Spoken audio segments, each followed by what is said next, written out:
Thank you for joining us this afternoon for KREM 2 News at Noon. I'm Joshua Robinson filling in for Laura Papetti today. And those temperatures, yeah, Jeremy said it, they're warming up across eastern Washington. I heard we could also have a bit of a breezy afternoon ahead. So Jeremy Legoo, how's it going this afternoon? You know, it's one of those days, Joshua, where I'm standing outside wearing a sport coat and going, it's warm.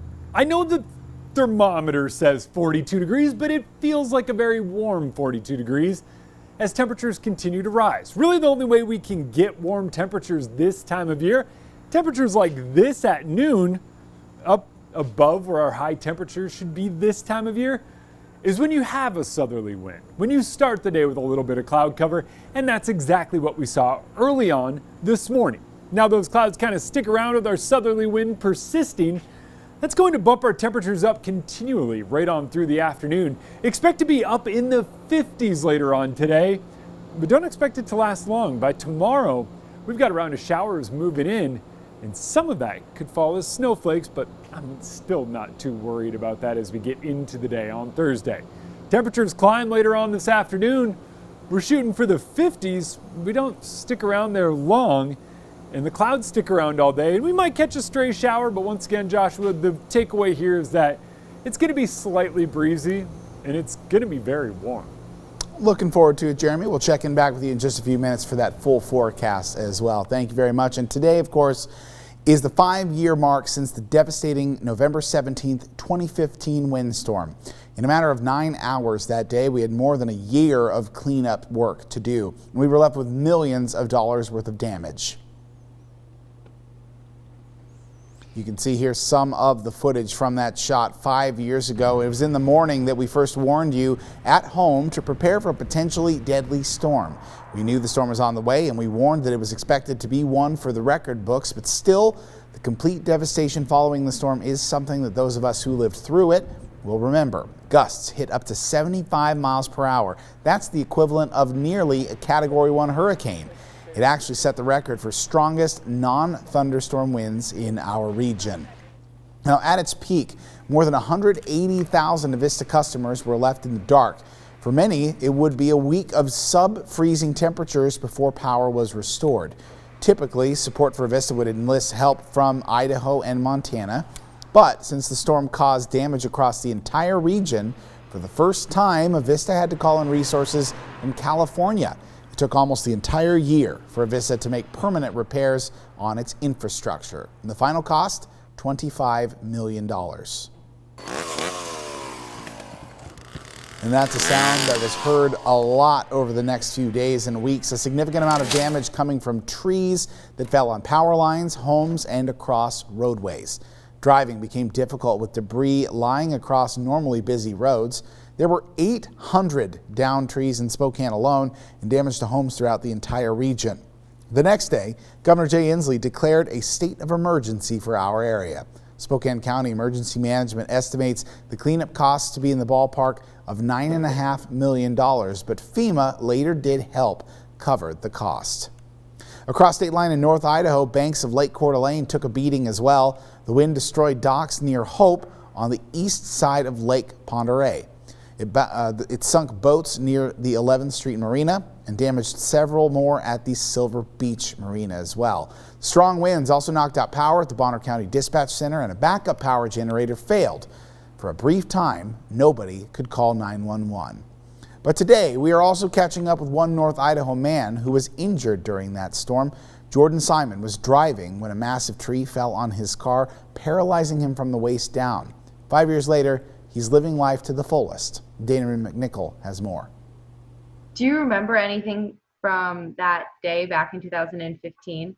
Yeah, I got off work early to go hunting. And then fate took me another way.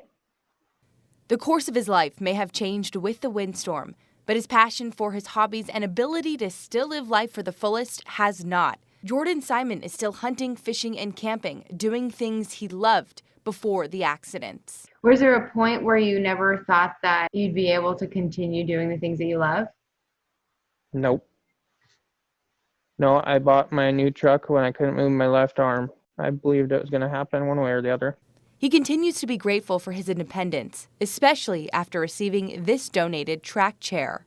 Getting your freedom back, it's just mentally it helps everybody out. Getting to be back out and do what you want. When you're a sportsman and you're stuck on the asphalt, it's not very much fun. How are you doing? What is new with you? I just picked up my trailer that I'm going to turn into a camper. I'm going to build my own cabinets and countertops, and I already built a bed for it. It sits me up and down. Once this corona blows over, I could take it around and show people that were recently injured what can still be done. It'll basically show people that they can do it. It just looks a little different. After it's all done, he hopes to take this new camper cross country and speak with people in similar situations. Do you feel a sense of responsibility to continue visiting people and sharing your story to inspire them? Yeah, I think it works better coming from somebody that it's happened to other than a doctor or nurse that have been around it a lot but haven't gone through it. 2 separate spinal cord injuries later, people are in awe that he not only survived both accidents, but now has a plan to share his experiences, hoping to make a difference. I hope they just pass it on to the next. No glory for me, just pass it to the next person and they'll pass it on and we'll all learn something from it. That was Dana Marie McNichol reporting. Thank you, Dana Marie. And today, more restrictions are set to go into place here in Washington when it comes to the coronavirus. Now, rather than outright banning things, these latest restrictions will change where and how we do things day to day. For example, local restaurants will be open for takeout and outdoor dining with less than 5 people. And those restrictions, go into effect tomorrow morning and will last through December 14th. Retail stores can be open, but only at 25% capacity, including grocery stores. Stores also have to close any indoor gathering areas. That includes food courts. Elective surgeries were also banned during phase 1 back in March, but now people will be able to receive them. Earlier this year, the guidance was to stay home unless absolutely necessary. Now you can do activities outside of your house, but there will be extra restrictions in most of the places you go. Health officials say more than half of the fraternities and sororities at the University of Washington have had confirmed cases of COVID-19. Today, the university reported a total of 372 Greek students have tested positive since September 10th. The cases involve 23 of the 45 chapters on the Seattle campus. Meanwhile, business owners in the hospitality industry, including restaurants, theaters, and hotels, now have an extra 2 days to apply for the Spokane Hospitality Relief Grant. Businesses can receive up to $20,000 in aid, but to qualify, you must have 249 or fewer employees and must have been established before March 1st.